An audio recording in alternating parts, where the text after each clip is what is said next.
Hello everyone, welcome to the channel. So dear students, आज हम physiology of respiratory system में discuss करने वाले हैं physiology of respiratory organs. Means उन ऑर्गन्स की फिजियोलॉजी को हम डिस्कस करेंगे जो हमारे रिस्पायरेशन को या फिर कह लो हमारे रिस्पायरेटरी सिस्टम के फंक्शन को एफिशिएंटली कंडक्ट कराने में मेनली इन्वॉल्व होते हैं। ठीक है, तो इस वीडियो में आपको टॉपिक्स का detail explanation along with notes मिलने वाला है। तो प्लीज़ आप अपने साथ एक notebook, blue pen, black pen लेके बैठिएगा, जिससे मैं ऑन स्क्रीन जो नोट्स शेयर करूँ उसको देख करके आप नोट्स बना लो, और जो मैं टॉपिक्स को एक्सप्लेन करूँगी उसको ध्यान से सुनिएगा, जिससे आपके सारे डाउट्स क्लियर हो जाएंगे। ठीक है, तो अगर आप चैनल पर नए हैं तो आपको मैं बता दूं कि इस चैनल पे मैं बीएससी नर्सिंग फर्स्ट सेमेस्टर के बच्चों के लिए लेक्चर अपलोड करती हूं, जो कि बिल्कुल फ्री ऑफ कॉस्ट है। ठीक है, जिसके कोई भी चार्जेस नहीं है।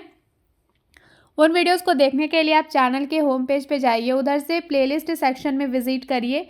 तो प्लेलिस्ट में अब तक मैंने जितने वीडियोस अपलोड किए हैं आपको सब मिल जाएगा। ठीक है, एज वेल एज मैं इस वीडियो के कमेंट सेक्शन में भी जो फिजियोलॉजी और एनाटॉमी के लेक्चर्स है उस वीडियो का लिंक भी मैं शेयर कर दूंगी, तो आप उसके थ्रू भी देख सकते हैं। ठीक है, तो चलिए अभी के लिए हम फटाफट से अपना डिस्कशन स्टार्ट करते हैं। सबसे पहले बात करते हैं हम इंट्रोडक्शन की। ठीक है, तो सबसे पहले हम इंट्रोडक्शन डिस्कस करते हैं। तो the physiology of the respiratory organs involves their role in breathing, gas exchange and overall maintenance of homeostasis. तो देखो, जो रिस्पायरेटरी ऑर्गन्स है, अगर हम उनके फिजियोलॉजी की बात करें, उनके रोल की बात करें, तो उनका जो मेन रोल होता है वो कहाँ होता है? ब्रीदिंग को कंडक्ट कराने में, मीन्स जो हम सांस लेते हैं उसमें। Then gas exchange. तो यहाँ कौन से गैस एक्सचेंज की बात हो रही है तो आप सबको पता होगा। मैं ऐसा अज्यूम कर सकती हूँ, क्योंकि आप बीएससी नर्सिंग स्टूडेंट हो और आपने ऑफ कोर्स बायोलॉजी पढ़ रखी है, तो इतना तो पता ही होगा कि रेस्पिरेशन में O2 that is oxygen and CO2 carbon dioxide का एक्सचेंज होता है।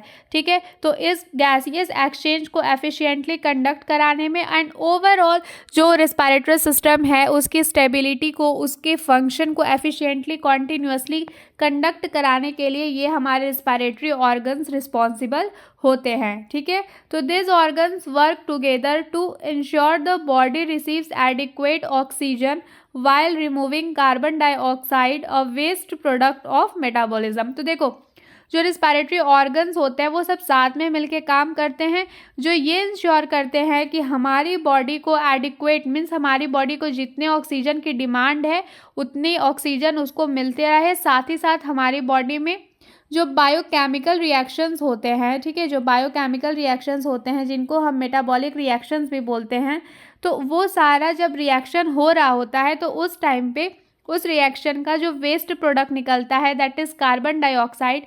इस कार्बन डाइऑक्साइड का हमारी बॉडी से कॉन्टिन्यूसली रिमूव होते रहना भी इम्पॉर्टेंट है।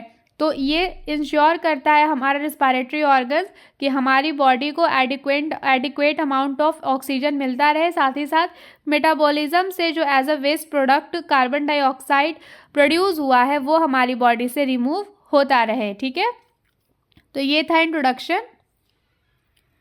अब हम मेजर रिस्पायरेटरी ऑर्गन्स की बात करें, मीन्स वो कौन कौन से ऑर्गन्स हैं जो मेनली रिस्पायरेटरी सिस्टम में इन्वॉल्व होते हैं। तो मेजरली हमारे 9 ऐसे ऑर्गन्स हैं जिनके बारे में आज हम डिस्कस करेंगे। तो सबसे पहले आएगा हमारा नोज या फिर नेजल कैविटी, देन आएगा फेरिंग्स, फिर लैरिंग्स, trachea, bronchi and bronchiole, 6th है हमारा लंग, 7th है एल्वियोलाई, एयर सैक्स। ठीक है, इसी सरफेस पे गैसियस एक्सचेंज होता है। Then diaphragm and intercostal muscles. तो हम ऑलरेडी जब anatomy of respiratory system discuss कर रहे थे तो उसमें मैं बता चुकी हूँ आपको कि डायफ्राम एंड इंटरकोस्टल मसल्स हमारे रिस्पायरेटरी मसल्स होते हैं। ठीक है, तो अगर आपने वो वीडियो नहीं देखी है तो मैं एनाटॉमी ऑफ रिस्पायरेटरी मसल्स का जो मैंने लेक्चर अपलोड किया है उसका लिंक मैं इस वीडियो के कमेंट सेक्शन में पिन कर दूंगी, तो आप देख लेना। ठीक है, देन एट लास्ट प्लूरा। तो प्लूरा क्या होता है? देखो, जो हमारा लंग्स होता है, ठीक है, हमारा लंग्स होता है, तो हमारे लंग्स पे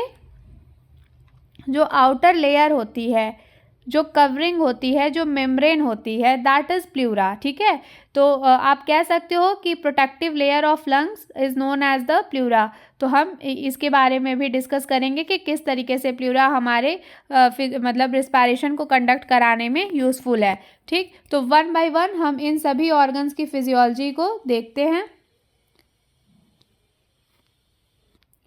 तो सबसे पहले हम डिस्कस करेंगे नोज़ और नाजल कैविटी के बारे में, ठीक है। तो अगर इसके हम फंक्शन की बात करें, वेट अ मिनट, हाँ, तो अगर हम इसके फंक्शन की बात करें तो the primary function of the nose is to filter, warm and moisture the air before it enters the lungs. तो देखो, जब हम सांस लेते हैं, मीन्स जब हम एयर को इनहेल करते हैं तो हमारे लंग्स में वो डायरेक्टली तो चला नहीं जाता ना, हम अपने नाक के रास्ते लेते हैं। हमारा जो नोज़ होता है, हम उसके थ्रू ही तो एयर इनहेल करते हैं। तो ये एयर का सबसे पहले इस नोज़ का क्या काम होता है कि जो हवा हम नाक के रास्ते अंदर ले रहे हैं उस हवा को फिल्टर करना, ठीक है, उस एयर को फिल्टर करना, उसको वार्म करना। मीन्स जैसे कि मान लो, ऐसा नहीं है कि अगर ठंडी हवा हम ले रहे हैं तो ऐसा नहीं है कि जिस टेम्परेचर पे हवा हम बाहर था वो हमारी बॉडी में भी सेम टेम्परेचर पे जाएगा। उसका जो, अगर मान लो बहुत ठंडा है तो उसको थोड़ा वार्म करता है, हमारे वो नाजल पैसेज में आने पे वो थोड़ा वार्म हो जाता है, ठीक है। देन उसमें मॉइस्चर आ जाता है, उसके बाद मतलब उसको फिल्टर होने के बाद, वार्म होने के बाद एंड थोड़ा मॉइस्ट होने के बाद वो एयर हमारे लंग्स में एंटर करता है, ठीक है। तो ये नोज़ या नेज़ल कैविटी का काम होता है। देन इसकी फिजियोलॉजी, तो देखो यहाँ पे फंक्शन और फिजियोलॉजी दोनों लिखा है। तो आप कहोगे कि यार फंक्शन फिजियोलॉजी तो सेम होता है, तो हाँ ऑफ कोर्स। तो देखो, फंक्शन मतलब क्या है कि ओवरऑल एक बता दिया कि हाँ ये ऐसे ऐसे, मतलब इसका ये काम होता है। बट फिजियोलॉजी हम पूरा डिटेल में पढ़ते हैं कि वो काम कैसे हो रहा है, ठीक है। Mechanism of function is the physiology, आप ऐसे बोल सकते हो। तो अगर हम, जैसे हमने अभी देखा कि नोज़ और नाजल कैविटी का काम है कि एयर को फिल्टर करना, वार्म करना एंड मॉइस्ट करना, तो हम देखते हैं कि वो किस तरीके से एयर को फिल्टर करता है, वार्म करता है एंड मॉइस्ट करता है। तो सबसे पहले हम फिल्टरिंग की बात करें, तो फिल्टरिंग की अगर बात करें हम, तो क्या है कि नाजल कैविटी कंटेन्स सीलिया, जो हमारे नोज़ होते हैं, ठीक है, तो हमारा जो उसको नाजल कैविटी होता है उसके अंदर वाला पार्ट, उसमें सीलिया प्रेजेंट होता है। तो सीलिया क्या होता है? टाइनी हेयर लाइक स्ट्रक्चर्स होते हैं। आप अपने नोज़ को देखो, अपनी नाक को देखो, अंदर छोटे छोटे हेयर लाइक स्ट्रक्चर्स होते हैं ना, तो दैट इज सीलिया, ठीक है। एंड म्यूकस मेम्ब्रेन, तो ये जो नोज़ की इनर लेयर होती है, इस पर पिंक कलर का आपको कुछ दिखता होगा, जैसे लाइक अगर आप बहुत डिटेल में कभी आप फिजिकल एग्जामिनेशन करोगे तो उसमें आपको दिखेगा, दैट इज़ वो म्यूकस मेम्ब्रेन, ठीक है। तो वो ये सीलिया और म्यूकस मेम्ब्रेन क्या करते हैं, जब हम एयर को इनहेल करते हैं तो उस एयर के साथ जो डस्ट या फिर पैथोजन रहते हैं, या फिर उसमें और भी जो कुछ ऐसे पार्टिकल्स होते हैं जो हमारे रेस्पिरेटरी सिस्टम के लिए अच्छे नहीं हैं, तो उन डस्ट को, पैथोजन को एंड अनवांटेड पार्टिकल्स को ये सीलिया और म्यूकस मेम्ब्रेन क्या करता है, ट्रैप कर लेता है। तो देखो, फिल्ट्रेशन का क्या मतलब होता है, जो चीज़ें हमारे काम की नहीं है उसको अलग कर देना और जो चीज़ें हमारे काम की हैं उसको इनटेक कर लेना। तो मीन्स फिल्टरिंग का काम ये सीलिया और म्यूकस जो हमारे नाजल कैविटी में प्रेजेंट होते हैं वो करते हैं। जो एयर में अनवांटेड डस्ट है, पैथोजन है और पार्टिकल्स है, उनको ट्रैप कर लेती है, और बाकी जो एयर मतलब एक अच्छा फ्रेश एयर बचता है उसको अंदर उसकी एंट्री लंग्स में हो जाती है, मतलब ठीक है, आगे वो बढ़ जाता है लंग्स में एंटर होने के लिए। देन वार्मिंग एंड मॉइस्चराइजिंग, तो किस तरीके से वो एयर को वार्म और मॉइस्चराइज करता है, तो देखो, the air is warmed and moistened by the blood vessels in the nasal mucosa. तो हमारे अभी हमने देखा कि हमारे नाजल कैविटी में म्यूकस मेम्ब्रेन होती है, तो ये जो नाजल म्यूकोसा है, सिंस ये म्यूकस मेम्ब्रेन हमारे नाजल कैविटी में प्रेजेंट है तो इसलिए हम इसको नाजल म्यूकोसा कहते हैं। तो इसका जो ब्लड वेसल्स होता है उसमें ये एयर वार्म हो जाती हैं और थोड़ी मॉइस्ट हो जाती हैं, ठीक है। तो इससे क्या होता है कि हमारे जो हमारे लंग्स की डेलिकेट टिश्यूज़ हैं, सॉफ्ट टिश्यूज़ हैं, उनको प्रोटेक्शन मिल जाता है, ठीक है। क्योंकि अगर हम जो बहुत ज़्यादा ठंडी और ड्राई एयर को अगर हम इनहेल करेंगे तो वो एयर हमारे लंग्स को इरिटेट करते हैं, ठीक है। तो हमारे लंग्स को बचाने के लिए हमको क्या करना है कि जो एयर हम इनहेल कर रहे हैं वो एयर थोड़ी वार्म हो और मॉइस्ट हो। तो ये काम कौन करता है, जो नेजल म्यूकोसा के ब्लड वेसल्स होते हैं, वो जो एयर हम इनहेल करते हैं उनको थोड़ा वार्म कर देते हैं और मॉइस्ट कर देते हैं, जिससे हमारे डेलिकेट लंग टिश्यूज़ या फिर आप कह सकते हो सेंसिटिव या सॉफ्ट लंग टिश्यूज़ प्रोटेक्टेड रहते हैं, ठीक है। तो इस तरीके से फिल्ट्रेशन और वार्मिंग एंड मॉइस्चराइजिंग का काम होता है। देन हमारे नाजल कैविटी का एक और काम होता है, that is olfaction means smell. देखो आप कैसे स्मेल करते हो किसी चीज़ को, कैसे आप पता लगाते हो कि अच्छा इसकी स्मेल ऐसी है, गुड है, बैड है, या जो भी ऑर्डर आप पता करते हो, that is with the help of our nose ना। तो ऑल्फैक्शन जो हमारे सेंस ऑफ स्मेल या फिर कैपेसिटी ऑफ स्मेल होती है, वो उसको हम ऑल्फैक्शन बोलते हैं। तो देखो हमको कैसे, मान लो ये इधर किचन में खाना बन रहा है, ठीक है, इधर आपकी नोज़ है आपके फेस पे, तो यहाँ से स्मेल निकल के सीधा आपके नोज़ में जाती है, तो यहाँ से स्मेल जा रहा है, इट मीन्स दैट कि यहाँ पे स्मेल क्या है, आपका मैसेज है, और ये मैसेज आपको भेज कौन रहा है, ये जो खाना बन रहा है। तो इसका मतलब कि ये क्या हो गया, स्टिमुलस हो गया, जहाँ से हमको जो मैसेज हमको भेजता है दैट इज स्टिमुलस, ठीक है। और रिसेप्टर जो मैसेज को रिसीव करता है, तो ये हमारे नोज़ में मैसेज रिसीव हो रहा है स्मेल का, तो इसका मतलब कि जो रिसेप्टर है वो हम मतलब स्मेल तो हम नोज़ की हेल्प से ही करते हैं ना, इसका मतलब जो रिसेप्टर्स हैं जो हमको आइडेंटिफाई करने में हेल्प करते हैं कि कौन सी स्मेल है, वो हमारे नोज़ में प्रेजेंट होते हैं। तो नाजल कैविटी में ऑल्फैक्टरी रिसेप्टर्स प्रेजेंट होते हैं जो स्मेल को डिटेक्ट कर लेते हैं कि अच्छा ये स्मेल अच्छी है, बुरी है, या फिर ये स्मेल किसी स्पेसिफिक फूड का है, या जैसा भी टाइप का स्मेल है उसको डिटेक्ट करता है, क्योंकि हमारे नाजल कैविटी में ऑल्फैक्टरी रिसेप्टर्स प्रेजेंट होते हैं, ठीक है, और जो कि स्मेल मतलब हमको सेंस ऑफ स्मेल, इस चीज़ों को स्मेल करने में हेल्प करते हैं। तो इस तरीके से नोज़ या फिर नाजल कैविटी के 3 फंक्शन को हमने डिस्कस किया। तो मेन 3 फंक्शन तो फिल्ट्रेशन, वार्म एंड मॉइस्चर का है, बट एक जैसे कि हमारा सेंस ऑफ स्मेल, हम कैसे स्मेल करते हैं किसी चीज़ को, ऑल्फैक्शन या फिर तो हम अपनी नाजल कैविटी की हेल्प से करते हैं। तो filtration, warming and moisturising and olfaction, ये फिजियोलॉजी है नोज एंड नाजल कैविटी की, ठीक है। तो अब हम डिस्कस करते हैं फेरिंग्स, ठीक है। तो फेरिंग्स के अगर फंक्शन की बात करो तो फेरिंग्स जो है एक पैसेज है, किस चीज़ के लिए, एयर के लिए भी और फूड के लिए भी, ठीक है। तो एयर कहाँ जाता है, एयर हमारे लैरिंक्स से और होता हुआ लंग्स में जाता है, और हमारा फूड कहाँ जाता है, वो हमारा ईसोफेगस से होता हुआ हमारे डाइजेस्टिव कैविटी में चला जाता है। तो ये फूड हो चाहे एयर हो, दोनों के जाने का रास्ता सेम है, दैट इज फेरिंग्स, ठीक है। तो pharynx is a common passage for both air as well as for food, ठीक है। तो एयर लैरिंग से होता हुआ लंग्स में जाएगा और फूड हमारा इधर ईसोफेगस में जाता है, ठीक है। तो ये किस कहाँ से जाएगा, इसका सेम पैसेज है एक, दैट इज अ फेरिंग्स, ठीक है।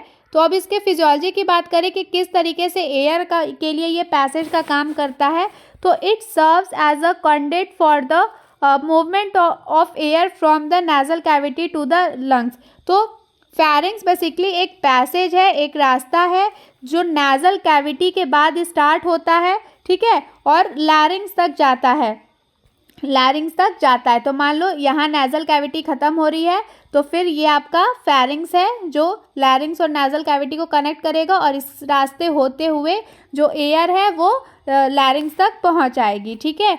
देन मसल एक्शन, तो जो फेरिंग्स में मसल्स प्रेजेंट होते हैं वो क्या करते हैं, वो कॉन्ट्रैक्ट होते हैं ड्यूरिंग स्वैलोइंग, जब हम खाना खाते हैं, जिससे क्या होता है कि फूड पुश होता है आगे की तरफ जाने के लिए, ठीक है, और वो जो लिक्विड्स होते हैं वो ईसोफेगस में ईजिली एंटर कर जाते हैं, और इससे क्या होता है कि लाइक जो हमारे लंग्स में हमारा फूड नहीं आ पाता है, ठीक है। एक एपिग्लॉटिस की लेयर होती है जिसको हम मस्कुलर फ्लैप भी बोलते हैं। तो जब हम खाना खा रहे होते हैं ना, तो वो फूड हमारे एयर वे में, एयर पैसेज में एंटर ना करे, तो वो एपिग्लॉटिस क्या करता है कि कवर कर लेता है लैरिंग्स को, ठीक है।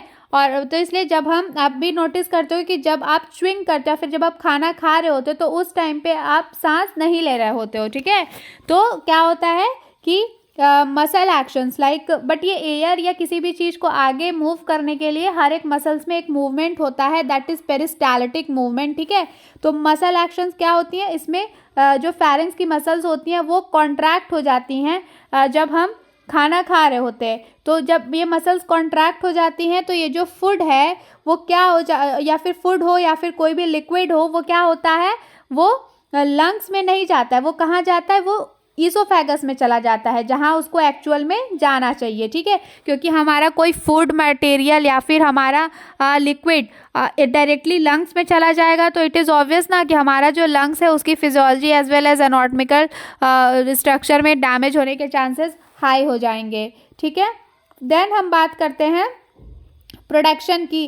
तो जो फेरिंग्स होता है वो प्रोटेक्शन का काम भी करता है। तो कैसे? The tonsils in the pharynx help protect the body from the pathogen. तो हमारे फेरिंग्स, देखो आप ऐसे अपना मुंह खोलोगे ना तो पीछे के साइड में आपको कुछ इस तरीके का टॉन्स मतलब ऐसे छोटी सी घंटी शेप का एक टॉन्सिल्स देखने को मिलता है, ठीक है। तो वो टॉन्सिल बेसिकली करता क्या है? वो टॉन्सिल हमारे बॉडी को प्रोटेक्ट करता है पैथोजन से, मीन्स जो डिजीज कॉजिंग ऑर्गेनिजम्स होते हैं, वायरस बैक्टीरियाज होते हैं, उनसे प्रोटेक्ट करता है ये टॉन्सिल्स, ठीक है। तो ओवरऑल फेरिंग्स का हमको क्या क्या फंक्शन देखने को मिलता है कि फेरिंग्स पहली चीज तो एयर पैसेज है, मीन्स वो एक कॉमन पैसेज है फूड के लिए भी और एयर के लिए भी, और साथ ही साथ इसके जो फेरिंग्स के मसल्स होते हैं वो कॉन्ट्रैक्ट हो जाते हैं जब हम खाना खाते हैं। तो इस तरीके से जो फूड है वो डायरेक्टली ईसोफेगस में चला जाता है और लंग्स में नहीं जाता है, क्योंकि अगर फूड लंग्स में चला जाएगा तो हमारा लंग्स डैमेज हो जाएगा। तो एक तरीके से ये लंग्स के प्रोटेक्शन का काम कर रहा है। और साथ ही साथ ये जो फेरिंग्स में टॉन्सिल प्रेजेंट होता है वो टॉन्सिल हमारी बॉडी को प्रोटेक्ट करता है डिफरेंट टाइप के पैथोजन से, ठीक है। अब हम डिस्कस करते हैं हमारा third respiratory organ, that is लैरिंग्स, ठीक है, जिसको हम वॉइस बॉक्स के नाम से भी जानते हैं। तो प्लीज़ आप ये ध्यान दीजिएगा, लैरिंग्स को हम वॉइस बॉक्स के नाम से भी जानते हैं। तो कई बार एग्जाम में लैरिंग्स को वॉइस बॉक्स लिख के पूछ लेते हैं या फिर MCQ में भी आ सकता है, तो आप ध्यान देना, ठीक है।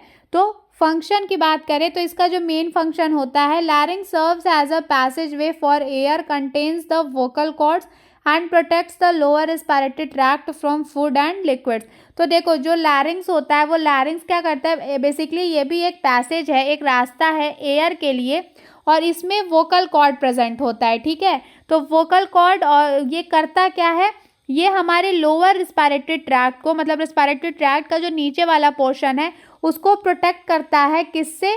जो हम फूड और लिक्विड खाते हैं पीते हैं वो हमारे लंग्स में कहीं एंटर ना हो जाए, इस चीज़ का ध्यान कौन रखता है? लैरिंग्स रखता है, ठीक है। तो लैरिंग्स क्या करता है? प्रोटेक्ट करता है, एज वेल एज इसमें वोकल कॉर्ड प्रेजेंट रहता है, तो ये साउंड प्रोड्यूस करने में भी हेल्प करता है, ठीक है।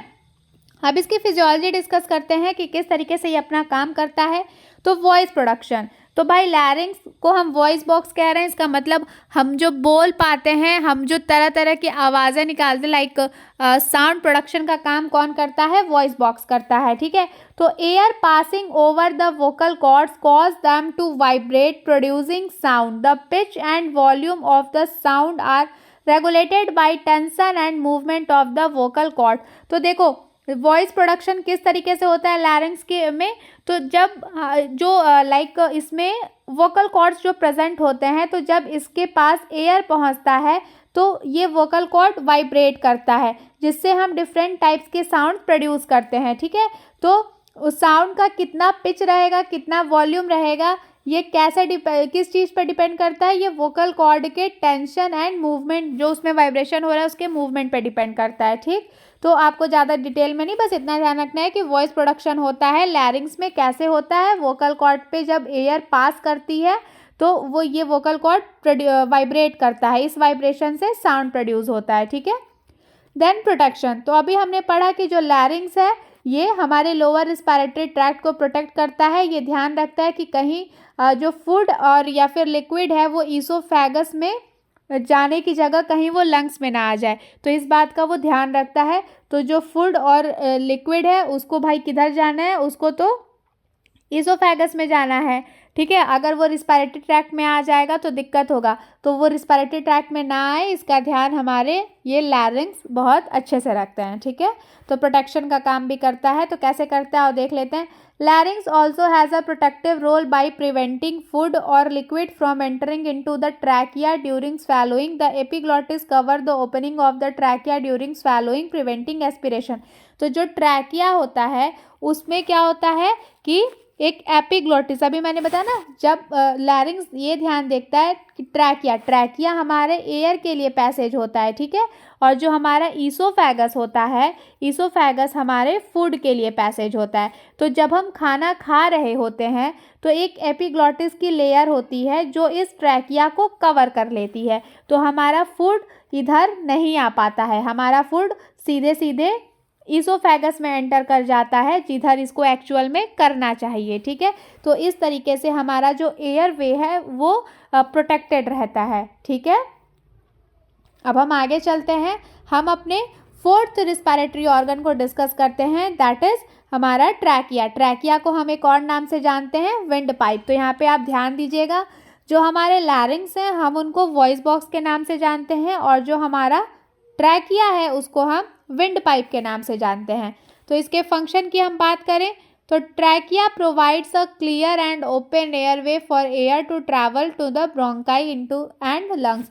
तो देखो ट्रैकिया किस लिए, मतलब एक रास्ता है, बेसिकली ये भी एक रास्ता है जिसमें से एयर ईजिली क्या होती है, ट्रैवल करके ब्रोंकाई में एंटर हो जाती है और फिर आगे लंग्स में, क्योंकि ये जो ट्रैकिया है ये डिवाइड हो जाता है आगे जाके, ठीक है। तो जो डिवाइड होके क्या बनाता है, ब्रोंकाई, और ये ब्रोंकाई सीधे लंग्स में एंटर कर जाती हैं, फिर ये आगे डिवाइड होती हैं जिससे ब्रोंक्यूल्स बनता है, फिर इनके टर्मिनल पर एल्वियोलाई रहता है। तो जब ट्रैकिया से एयर आती है तो ये ब्रोंकाई में जाती है, और ये ब्रोंकाई है कहाँ, ये लंग्स में है। तो इस रास्ते इस तरीके से एयर हमारे लंग्स तक एंटर हो जाती हैं, ठीक है। तो फिजियोलॉजी किस तरीके से ये लंग्स तक एयर पहुंचाने का काम करता है, तो इसके लिए हम इसकी स्ट्रक्चर को थोड़ा देखते हैं। तो it is a rigid tube composed of C shaped cartilage ring that prevent collapse and ensure the air passage remains opening. तो ये जो ट्रैकिया है, ठीक है, ये ट्रैकिया का स्ट्रक्चर कुछ इस तरीके से होता है कि ये एक सी शेप्ड के कार्टिलेज रिंग से बना होता है, ठीक है, जो इसको कोलैप्स होने से बचाता है, मतलब इसको पिचकने से या डैमेज होने से बचाता है, और वो इंश्योर करता है कि ये जो ट्रैकिया का पैसेज है, ये जो रास्ता है, ये हमेशा खुला रहे, ओपन रहे, जिससे एयर जब भी मतलब अच्छे से मतलब एंटर जब हो तो ईजिली वो आगे ट्रैवल कर पाए और फिर लंग्स में ईजिली बिना किसी ऑब्स्ट्रक्शन के एंटर हो पाए, ठीक है। देन म्यूकस मेम्ब्रेन, तो इसमें म्यूकस मेम्ब्रेन का क्या रोल होता है, trachea is lined with a mucus membrane and cilia, the mucus trap particles and pathogen while cilia move the mucus upward toward the throat for expulsion, a process known as the mucociliary escalator। तो अभी हमने देखा था कि हमारे knows में जो mucus और सीलिया प्रेजेंट थे वो क्या कर रहे थे, एयर को ट्रैप कर रहे थे ना, जिससे एयर में जो पैथोजेंस वगैरह हैं वो हमारे मतलब हमारे अंदर आगे फर्दर रेस्पिरेटरी सिस्टम में ना जा पाए। इन केस अगर एक बारी तो फिल्ट्रेशन का काम हो गया हमारे नाजल पैसेज में, बट ट्रैकिया में भी म्यूकस मेम्ब्रेन और क्या कहते हैं सीलिया प्रेजेंट होता है, उसका भी सेम काम यहाँ होता है, एयर में से पैथोजेंस को ट्रैप कर लेना। अगर वो उधर नाजल कैविटी में नहीं ट्रैप हो पाए हैं तो इधर आकर के वो म्यूकस मेम्ब्रेन जो प्रेजेंट होगा ट्रैकिया में वो क्या करेगा, एयर में से पैथोजन को ट्रैप कर लेगा, पकड़ लेगा कि नहीं तुमको हम अंदर नहीं जाने देंगे, ठीक है। फिर उसके बाद एयर पैसेज, तो trachea conduct air from the larynx to the bronchi where it divides into left and right bronchi. तो देखो जब लैरिंग्स तक एयर पहुंच जाता है, ठीक है, तो लैरिंग्स से आगे लंग्स तक एयर को लाने का काम कौन करता है, हमारे ये ट्रैकिया भैया। ये ट्रैकिया भैया क्या करते हैं, ये इस तरीके से इनका स्ट्रक्चर होता है और फिर ये आगे डिवाइड हो जाते हैं और ये डिवाइड होकर के क्या बनाते हैं, ब्रोंकाई, और ये ब्रोंकाई सीधे हमारे लंग्स में एंटर होती है, ठीक है। तो इनमें ये लेफ्ट ब्रोंकाई और राइट ब्रोंकाई, मतलब इनका लेफ्ट और राइट में डिवीज़न हो जाता है ये ट्रैकिया का, जिसको हम लेफ्ट ब्रोंकाई और राइट ब्रोंकाई बोलते हैं। तो लैरिंग्स से लंग्स में एयर को पहुंचाने का काम कौन कर रहा है, ट्रैकिया, ठीक है, ध्यान दीजिएगा। ट्रैकिया को हम किस नाम से जानते हैं, विंड पाइप के नाम से। चलिए अब आगे बढ़ते हैं।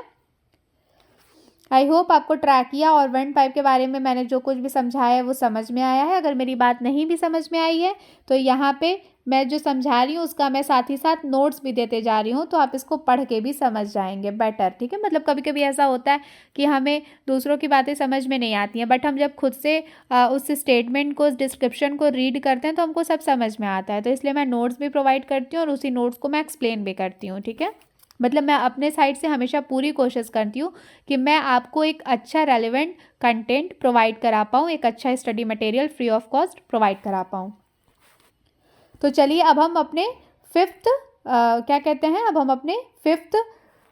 रिस्पायरेटरी ऑर्गन को डिस्कस करते हैं, that is bronchi and bronchioles. तो अभी हमने देखा था कि जो ट्रैकिया था वो आगे जाके लेफ्ट एंड राइट ब्रोंकाई में डिवाइड हो जाता है। तो फिर इसके फंक्शन को अगर देखते हैं तो bronchi and bronchioles from the airway network that carries air deeper into the lungs and allow for gas exchange. तो एयर को लंग्स के डीप टिश्यूज तक पहुंचाने का काम करते हैं ये हमारे ब्रोंकाई एंड ब्रोंक्यूल्स, ठीक है। तो अब ये किस तरीके से अपना काम करते हैं वो देखते हैं। तो सबसे पहले बात करते हैं प्राइमरी ब्रोंकाई की। तो प्राइमरी ब्रोंकाई क्या है, मान लो जैसे कि ये ट्रैकिया है, तो ये ट्रैकिया जब डिवाइड होता है राइट और लेफ्ट ब्रोंकाई में, तब हम इस ब्रोंकाई को क्या कहते हैं, ये जो ब्रोंकाई पहला वाला ट्रैकिया के डिवीजन से जो ट्यूब जनरेट हुआ या bronchi, that is primary bronchi, ठीक है। तो the trachea bifurcates into the left and right bronchi which lead to the left and right lungs respectively। तो जो राइट वाली ब्रोंकाई है वो राइट लंग्स में एंटर हो जाएगी, जो लेफ्ट वाली ब्रोंकाई है वो लेफ्ट लंग्स में एंटर हो जाएगी, ठीक है। अब ब्रोंक्यूल्स, तो ब्रोंक्यूल्स क्या है, the bronchi further divides into smaller bronchioles. तो देखो बात कुछ ऐसी है कि ट्रैकिया पहले लेफ्ट और राइट ब्रोंकाई में डिवाइड हुआ तो हम उसको प्राइमरी ब्रोंकाई बोलें, ठीक है। अब ये ब्रोंकाई लंग्स में आने के बाद फर्दर डिवाइड होता है, ठीक। तो इसको हम क्या, जब इस ब्रोंकाई का फर्दर डिवीजन होता है तो हम उसको ब्रोंक्यूल्स बोलते हैं, ठीक है, ब्रोंक्यूल्स बोलते हैं। तो ब्रोंक्यूल्स क्या करते हैं, ये इनमें कोई कार्टिलेज प्रेजेंट नहीं होता है और इनमें स्मूथ मसल्स प्रेजेंट होता है ब्रोंक्यूल्स के वॉल्स पर। ये क्या करते हैं, ये कॉन्स्ट्रिक्शन और डायलेशन का काम करते हैं, जिनको हम ब्रोंको कॉन्स्ट्रिक्शन और ब्रोंको डायलेशन बोलते हैं, जो एयर फ्लो को रेगुलेट करते हैं। मतलब कि जो ब्रोंक्यूल्स हैं वो उसमें कुछ स्मूथ मसल्स प्रेजेंट होते हैं, वो एक बार ही कॉन्ट्रैक्ट होता है, एक बार डायलेट होता है, जिससे एयर फ्लो ईजिली हो रहा होता है। मतलब एयर का रास्ता स्मूथ बना रहता है, लंग्स में एयर्स ईजिली डीप टिश्यूज तक पहुंचते रहते हैं, ठीक है। तो जब ब्रोंक्यूल्स कॉन्ट्रैक्ट करते हैं तब हम उनको ब्रोंको कॉन्स्ट्रिक्शन बोलते हैं उस प्रोसेस को, और जब ये डायलेट होते हैं मतलब दोबारा से अपने पोजीशन पे आ जाते हैं, फैल जाते हैं, तो उनको हम ब्रोंको डायलेशन बोलते हैं। तो ब्रोंको कॉन्स्ट्रिक्शन और ब्रोंको डायलेशन के प्रोसेस से हमारा जो एयर फ्लो है वो इफेक्टिवली रेगुलेट होता है, इफेक्टिवली कंडक्ट होता है, ठीक है। देन म्यूकस मेम्ब्रेन, तो इधर भी म्यूकस मेम्ब्रेन क्या करता है, like the trachea the bronchi and bronchioles are lined with cilia and mucus that help and remove particles. तो देखो म्यूकस मेम्ब्रेन और सीलिया जहाँ भी प्रेजेंट रहेगी, इसका काम रहेगा कि वो मॉइस्चर प्रोवाइड करे और जो भी पैथोजेंस वगैरह आ गए हैं उनको जकड़ ले, उनको ट्रैप कर ले और बाहर निकाल दे। तो अगर मान लो पहले तो फिल्ट्रेशन का काम नोज़ में नेजल कैविटी में हो गया था, लेकिन कुछ चीज़ें अगर अंदर एंटर हो गई हैं तो फिर वो ट्रैकिया में जो म्यूकस और सीलिया प्रेजेंट था उधर ट्रैप हो जाएंगी, और कुछ चीज़ें उधर भी बच गई हैं तो हमारे लंग्स में जो ब्रोंक्यूल्स प्रेजेंट है उस पर भी तो ये क्या कहते हैं म्यूकस और सीलिया हैं। तो जो बचा खुचा पैथोजेन गंदा वाला ऑर्गेनिज्म जो हमारे रेस्पिरेटरी सिस्टम के लिए बिल्कुल भी यूज़फुल नहीं है, वो कम्प्लीटली हार्मफुल है, उसको ट्रैप कर लेंगी और फिर उसको बाहर रिलीज़ करा देंगे, ठीक है। तो इस तरीके से काम करते हैं bronchi and bronchioles. I hope आपको समझ में आया होगा। अब हम अपने सिक्स्थ रिस्पायरेटरी ऑर्गन के बारे में पढ़ते हैं, जिसके बारे में आप सब बहुत अच्छे से जानते होंगे, ये है हमारे लंग्स, ठीक है। तो इसके अगर हम कॉमन फंक्शन की बात करें तो lungs are the primary organs of gas exchange, ठीक है, where oxygen is absorbed into the blood and carbon dioxide is expelled. तो लंग्स में भाई क्या होता है कि गैस एक्सचेंज का जो एक्चुअल गैस एक्सचेंज है वो हमारे लंग्स में ही होता है। और गैस एक्सचेंज मतलब क्या, O2 और CO2 का एक्सचेंज, मतलब O2 को हमारे बॉडी में अंदर आना, ब्लड में डिज़ोल्व होना और ब्लड के थ्रू पूरी बॉडी में सर्कुलेट होना, और CO2 को टिश्यू से लंग्स में आना और फिर उसके बाद बाहर वापस से निकल जाना। ठीक है, तो इस तरीके से गैसियस एक्सचेंज का जो मेन प्रोसेस होता है वो हमारे लंग्स में होता है। तो यहाँ पे होता क्या है कि जो ऑक्सीजन है वो हमारे ब्लड में एब्जॉर्ब हो जाता है, फिर ब्लड के थ्रू हमारे पूरी बॉडी में सर्कुलेट होता है, और इस तरीके से हमारे बॉडी के सभी टिश्यूज़ को, हमारे ऑर्गन्स के सभी टिश्यूज़ को एडिक्वेट अमाउंट ऑफ ऑक्सीजन मिल जाता है, और जो कार्बन डाइऑक्साइड होता है वो हमारी बॉडी से बाहर एक्सपेल्ड हो जाता है। ठीक है, अब हम इसकी फिजियोलॉजी, मतलब किस तरीके से लंग्स काम करते हैं वो देखते हैं। तो सबसे पहले हम अगर थोड़ा सा इसके स्ट्रक्चर को देखें, क्योंकि इस स्ट्रक्चर को देख करके हम अंदाज़ा लगा लेते हैं कि वो किस तरीके से काम कर रहा है। तो lungs are divided into lobes. तो जो हमारे लंग्स होते हैं ना, ठीक है, हमारे जो लंग्स होते हैं इसमें लोब्स प्रेजेंट होते हैं। ठीक है, आप जब लंग्स का स्ट्रक्चर देखोगे तो आपको कुछ इस तरीके से इसमें लोब्स वगैरह देखने को मिलते हैं। हाँ, ये लेफ्ट और राइट लोब में बहुत ज़्यादा कन्फ्यूज़न हो जाता है लोग। जैसे एक बच्चे का कमेंट आया था कि क्या कहते हैं, दीदी आपने लंग्स के लोब्स गलत ड्रॉ किए हैं, और फिर वो कमेंट मेरे से बाय मिस्टेक रिमूव हो गया।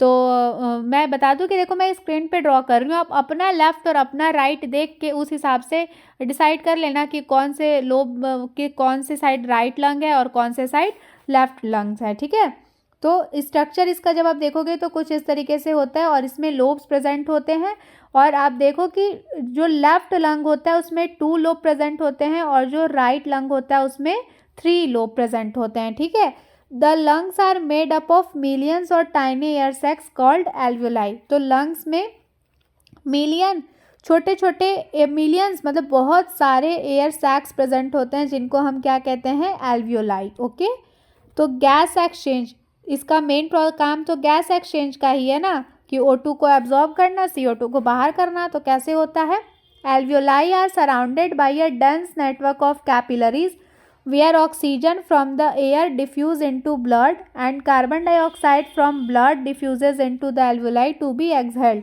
तो देखो ध्यान देना यहाँ कितना कॉम्प्लेक्स प्रोसेस हो रहा है।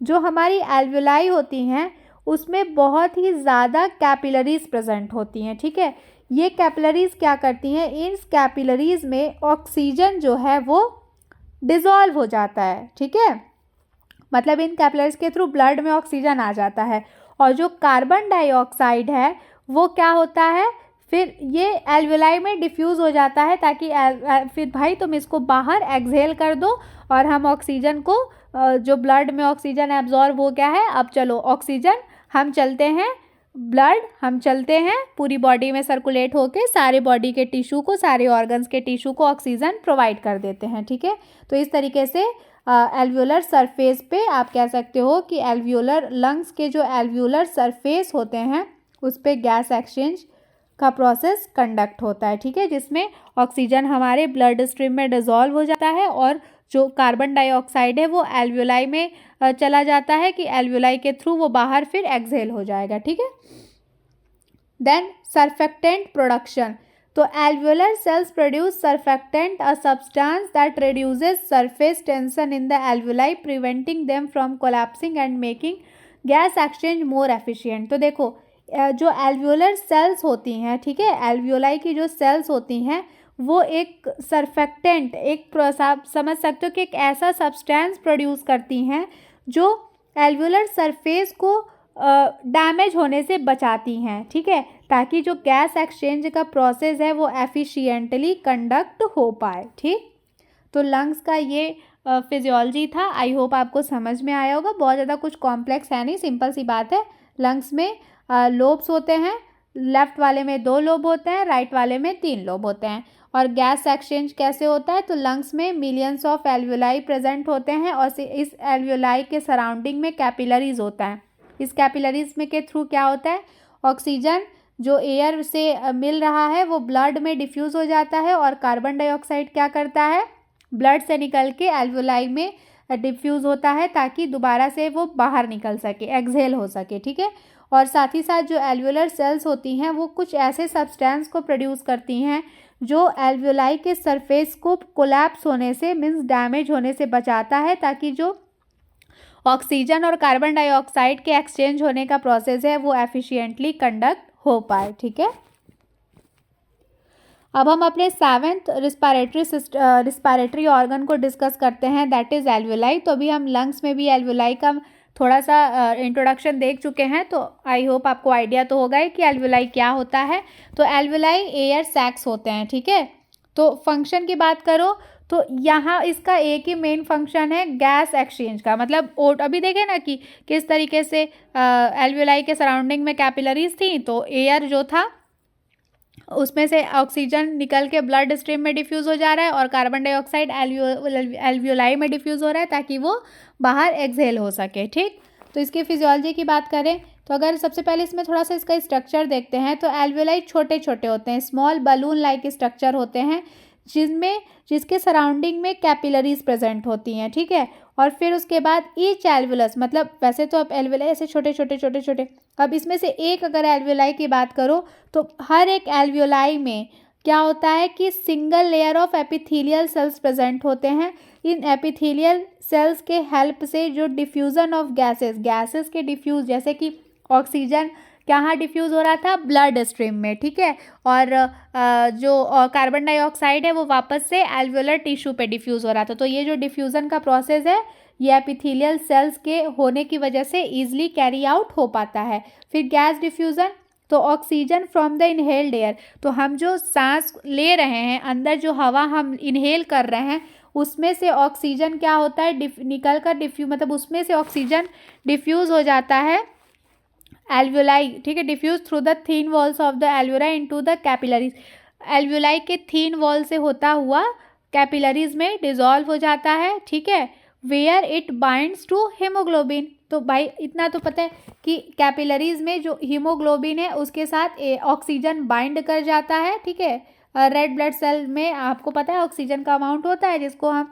ऑक्सी हेमोग्लोबिन बोलते हैं, और उसके बदले में एक्सचेंज में क्या होता है, जो कार्बन डाइऑक्साइड होता है वो ब्लड से निकल करके एल्वुलाई में आ जाता है ताकि एक्सहेलेशन के टाइम पे जब हम सांस बाहर निकालें तो कार्बन डाइऑक्साइड ईजिली बाहर निकल जाए। मतलब क्या हो रहा है, ऑक्सीजन कहाँ पर, ऑक्सीजन क्या हो रहा है, हीमोग्लोबिन के साथ बाइंड हो जा रहा है। कैसे, जो रेड ब्लड सेल्स में आयरन कंटेनिंग पिगमेंट होते हैं ना, दैट इज हीमोग्लोबिन, तो उसमें ये एल्वुलाई की जो कैपिलरीज होती हैं, एल्वुलाई के सराउंडिंग में जो कैपिलरीज होती हैं, तो ये एल्वुलाई क्या कर रहा है, ऑक्सीजन का इस कैपिलरीज में डिफ्यूज़न करा दे रहा है। तो इस कैपिलरीज के थ्रू ब्लड सेल्स में जो हेमोग्लोबिन है उसके साथ ऑक्सीजन का बाइंड अप हो जा रहा है, उसके साथ मिलके फिर ऑक्सीजन आगे चला जा रहा है पूरी बॉडी में सर्कुलेट होने के लिए। और जो कार्बन डाइऑक्साइड है वो क्या कर रहा है, वो ब्लड से निकल करके एल्वुलाई में डिफ्यूज़ हो जा रहा है वापस से, ताकि जब हम एक्सहेल करें, जब हम सांस बाहर निकालें तो ये जो कार्बन डाइऑक्साइड है वो बाहर की तरफ एक्सपेल्ड आउट हो सके, यानी बाहर निकल सके। ठीक है, आई होप आपको समझ में आया होगा। देन सरफेस एरिया की बात करें तो large number of alveoli in the lungs provides an enormous surface area about 70 square metres for efficient gas exchange.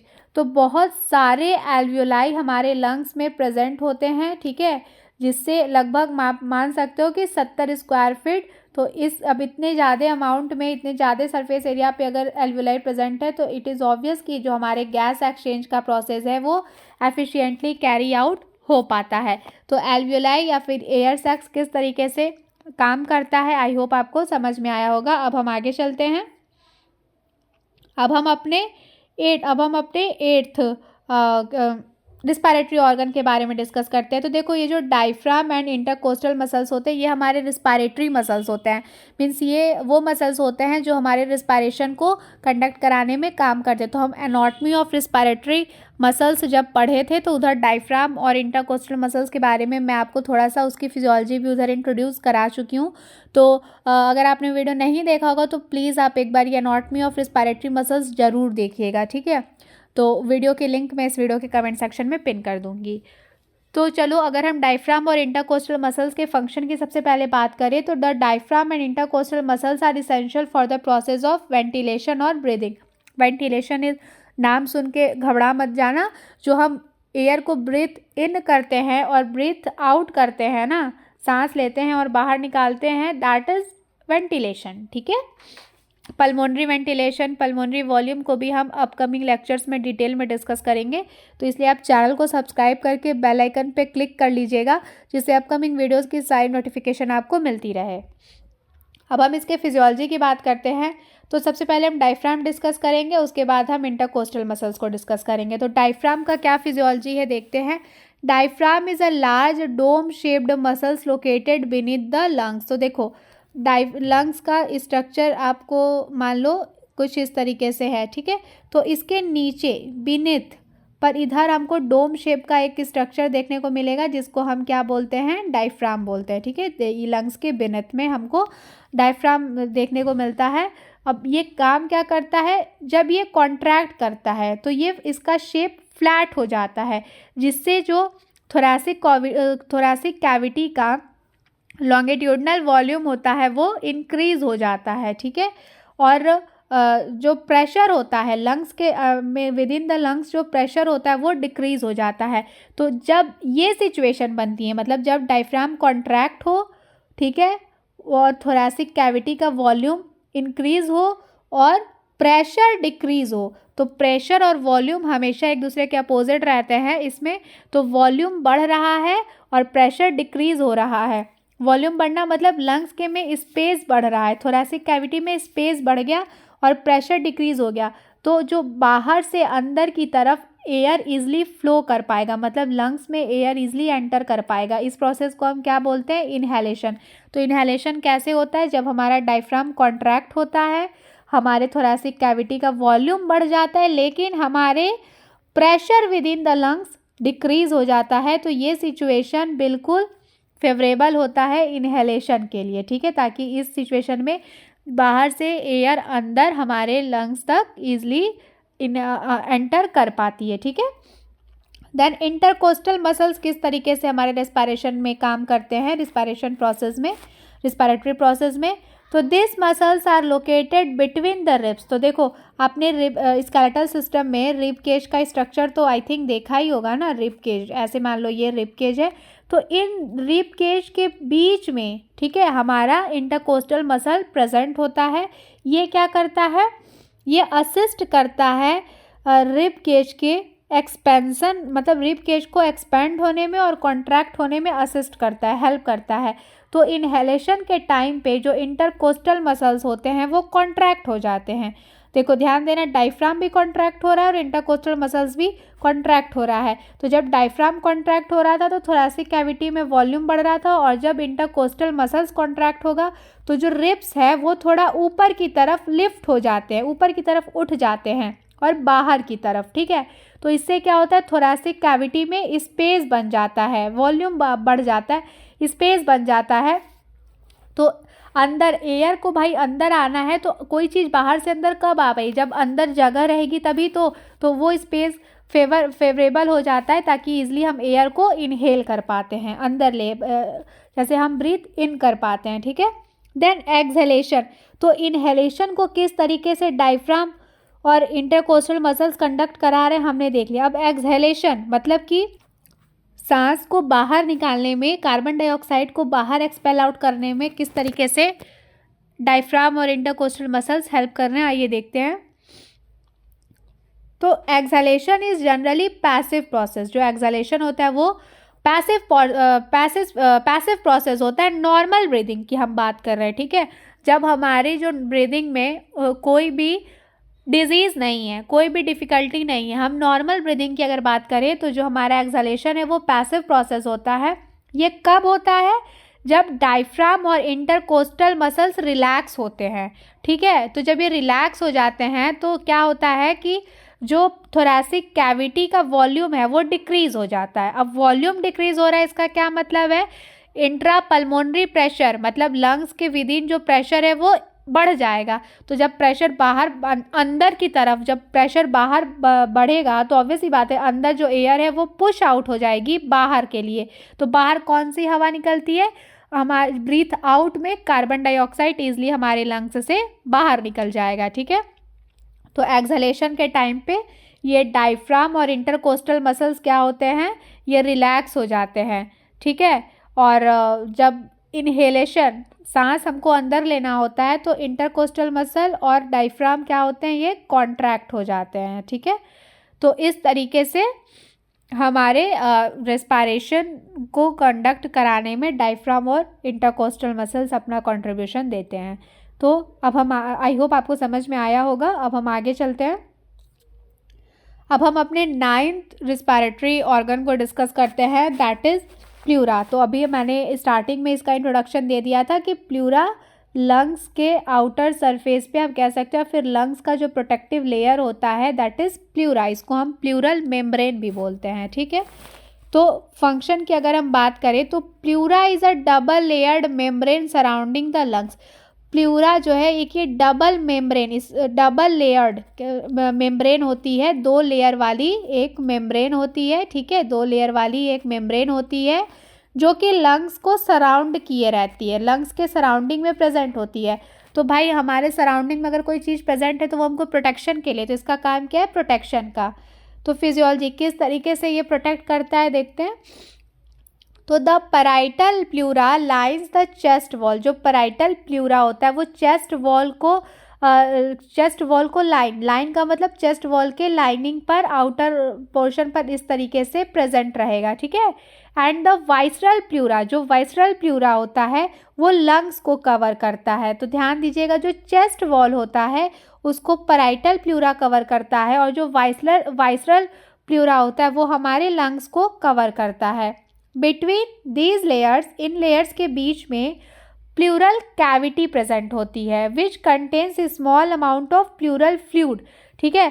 तो पैराइटल प्लूरा और वाइसरल प्लूरा के बीच में एक लेयर प्रेजेंट होती है जिसमें हमारे ये प्लूरल कैविटी होता है, और इस प्लूरल कैविटी में प्लूरल फ्लूइड प्रेजेंट होता है, ठीक है। ये प्लूरल फ्लूइड क्या करता है, ये लंग्स को एक्सपेंड होने के लिए एंड कॉन्ट्रैक्ट स्मूथली, देखो लंग्स एक बार हमारा एक्सपेंड हो रहा है, एक बार हमारा लंग्स कॉन्ट्रैक्ट हो रहा है। जब कॉन्ट्रैक्ट हो रहा है तो हम ब्रीथ इन कर रहे हैं, ठीक है, हम सांस अंदर ले रहे हैं। और जब हमारा लंग्स एक्सपैंड हो रहा है, मतलब आप ऐसा बोल सकते हो जब सारे मसल्स रिलैक्स हो रहे हैं तो फिर हम क्या कर रहे हैं, उस टाइम पर हम ब्रीथ आउट कर रहे हैं। तो कॉन्ट्रैक्शन और एक्सपेंशन से हमको ब्रीथ इन और ब्रीथ आउट हमारा प्रोसेस कंडक्ट हो रहा है। तो ये स्मूथली हो पाए, ये काम कौन कराता है, प्लूरल फ्लूइड कराता है, ताकि जो फ्रिक्शन, देखो भाई कोई चीज़ एक बारी कॉन्ट्रैक्ट होगी फिर एक बारी एक्सपेंड होगी तो ऑब्वियस सी बात है ना, उस पर फ्रिक्शन तो होगा ना। इसको हिंदी में क्या बोलते हैं, इसको घर्षण बोलते हैं ना। तो फ्रिक्शनल फोर्स तो लगेगा। अब जहाँ फ्रिक्शन रहेगा इट इज़ ऑब्वियस कि उसका जो लेयर है वो डैमेज होगा। तो फ्रिक्शनल या फिर फ्रिक्शन की वजह से या फिर कम से कम फ्रिक्शन हो जिससे कि लंग्स के लेयर्स डैमेज ना हो, ये बचाने का काम कौन करता है, प्लूरल फ्लूइड। तो पैराइटल प्लूरा, वाइसरल प्लूरा, और इन दोनों के बीच में प्लूरल कैविटी प्रेजेंट है, इस प्लूरल कैविटी में प्लूरल फ्लूइड प्रेजेंट है। तो इस तरीके से ओवरऑल प्लूरा, ये सब प्लूरा के सारे कंपोनेंट मिल करके लंग्स को प्रोटेक्ट करने का काम करते हैं, ठीक है। आई होप प्लूरा का फंक्शन फिजियोलॉजी आपको समझ में आया होगा। अब हम एक बारी अब हमने जितना चीज़ डिस्कस किया है अब हम इसको फटाक से एक बार समराइज कर लेते हैं। तो अगर हम समरी ऑफ रिस्पिरेटरी फिजियोलॉजी देखें, रिस्पिरेटरी मतलब कि किस तरीके से रिस्पिरेशन सिस्टम कंडक्ट होता है, तो each organ in the respiratory system has a specific and essential role. तो हमने जितने भी ऑर्गन्स डिस्कस किए हैं हर किसी का एक अपना स्पेसिफिक और इसेंशियल रोल है, ठीक है, जो ये इंश्योर करता है कि एफिशिएंट ब्रीदिंग और गैस एक्सचेंज अच्छे से हो पाए, जिससे ओवरऑल होम्योस्टैसिस मेंटेन रहे, मतलब कि एक कॉन्टिन्यूटी बनी रहे, ठीक है, जो हम ब्रीथ इन और ब्रीथ आउट कर रहे हैं। तो रिस्पिरेटरी ऑर्गन्स वर्क टुगेदर, हमारे सारे रिस्पिरेटरी ऑर्गन साथ मिलके काम करते हैं। किस लिए, जो हम एयर को इनहेल कर रहे हैं उसको वार्म करने के लिए, मॉइस्ट करने के लिए, फिल्टर करने के लिए, ठीक है। साथ ही साथ एयर मतलब पैसेज को एक पैसेज बनाने के लिए, ताकि एयर हमारे नेजल पैसेज से जब हम इनहेल करें तो वो लंग्स तक पहुंच पाए। देन गैस एक्सचेंज, ऑक्सीजन और कार्बन डाइऑक्साइड, ऑक्सीजन का हमारे ब्लड स्ट्रीम में डिज़ोल्व होना और कार्बन डाइऑक्साइड का एल्वुलाई में दोबारा से डिज़ोल्व हो जाना, जिससे वो बाहर निकल सके। तो ये सब हमारे एल्वुलर सरफेस पे अच्छे से हो पाए, इसलिए हमारे सारे रिस्पिरेटरी ऑर्गन साथ में मिलके काम करते हैं। देन वो हमारे बॉडी को हार्मफुल पार्टिकल और पैथोजन से बचाते हैं। तो हमने देखा था ना कि हमारे फेरिंग्स का जो टॉन्सिल था वो हमारे बॉडी को पैथोजन से बचा रहा था। Then regulate the body acid base balance and blood pH by controlling the levels of carbon dioxide. तो हमारे बॉडी में कितना amount of carbon dioxide present है, उससे हमारे बॉडी का एसिड बेस बैलेंस और ब्लड का पीएच मेंटेन होता है। तो जितने की ज़रूरत है उतना हमारी बॉडी में रहे, और जितने की ज़रूरत नहीं है वो कार्बन डाइऑक्साइड हमारी बॉडी से एक्सपेल आउट हो जाए, बाहर निकल जाए। इसलिए हमारे सारे रिस्पिरेटरी ऑर्गन्स मिलके साथ में काम करते हैं। This intricate system is critical for maintaining proper oxygenation of tissue and the removal of metabolic waste product such as carbon dioxide. तो ये सारा जो हमने देखा रिस्पिरेटरी ऑर्गन का, सारे रिस्पिरेटरी ऑर्गन का एक स्पेसिफिक फंक्शन, तो ये सब एक क्रिटिकल प्रोसेस है जो कॉन्टिन्यूसली होता रहता है, ताकि हमारे टिश्यू को एडिक्वेट या फिर कह लो प्रॉपर ऑक्सीजन मिलता रहे, और हमारे मेटाबॉलिक वेस्ट से जो कार्बन डाइऑक्साइड प्रोड्यूस हो रहा है वो बाहर की तरफ रिमूव होता रहे। ठीक है। सो स्टूडेंट्स, मैंने अपने साइड से एक्सप्लेन करने की पूरी कोशिश की है। आई होप आपको चीज़ें समझ में आई होंगी। साथ ही साथ मैंने ऑन स्क्रीन नोट्स भी शेयर किया है, तो अगर आपको मेरा एक्सप्लेनेशन कहीं नहीं समझ में आया होगा तो आप नोट्स पढ़ करके समझ सकते हैं। और अगर आपको कोई भी डाउट आए तो आप प्लीज़ कमेंट सेक्शन में मुझसे पूछिएगा। साथ ही साथ मैं अपना कॉन्टैक्ट डिटेल भी मेंशन करूँगी, दैट इज़ जीमेल, आप उसके थ्रू भी मुझसे कॉन्टैक्ट कर सकते हैं। तो this is all about today's video. Thank you so much for watching this video. अब आपकी छोटी सी ड्यूटी है, वीडियो को लाइक करिए, अपने नर्सिंग और पैरामेडिकल फ्रेंड्स के साथ शेयर करिए, एंड मोस्ट इंपॉर्टेंट चैनल को सब्सक्राइब करके बेल आइकन पे क्लिक कर लीजिए, जिससे अपकमिंग वीडियोस की सारी नोटिफिकेशन आप तक मिलते रहे। ठीक है। तो अपना ध्यान रखिए, पढ़ाई करते रहिए। कमेंट सेक्शन में मैंने जितने भी लेक्चर्स अपलोड किए हैं सबका लिंक पिन कर दूंगी, तो आप प्लीज़ एक बारी कमेंट सेक्शन देख लीजिएगा। साथ ही साथ आप चैनल के प्लेलिस्ट सेक्शन में चले जाइए, उधर भी आपको सारी वीडियो सीक्वेंस वाइज मिल जाएगी। तो अपना ध्यान रखो, मन लगा के पढ़ाई करते रहो। हम जल्दी मिलेंगे नेक्स्ट वीडियो में एक नए लेक्चर के साथ।